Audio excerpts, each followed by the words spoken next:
Mwanaume mmoja alitambulika kwa jina la Helakimi Kacheri, mkazi wa kitongoji cha Tindigela, mkoa wa Morogoro, anatafutwa na jeshi la polisi mkoani humo kwa tuhuma za kumuua mke wake.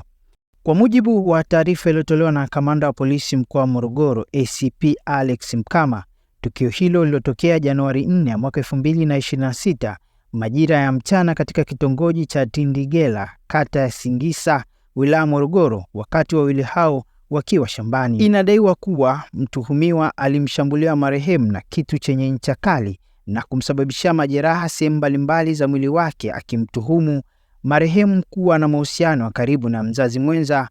awali, ambapo baada ya kutekeleza tukio hilo mtuhumiwa alitoroka eneo la tukio.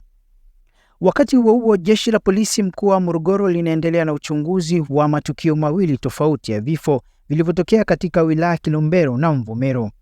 Tukio la kwanza limetokea Januari 4 katika kitongoji cha Isago, kata ya Mgeta, wilaya ya Kilombero, ambapo Jesse Maalumba mwenye umri wa miaka 49, mkulima na mkazi wa Isago, alifariki dunia akidhaniwa kunywa sumu ya kuua magugu. Aidha, katika tukio hilo uchunguzi wa awali umebaini kuwepo kwa mabaki ya dawa ya kuulia magugu aina ya Bofos.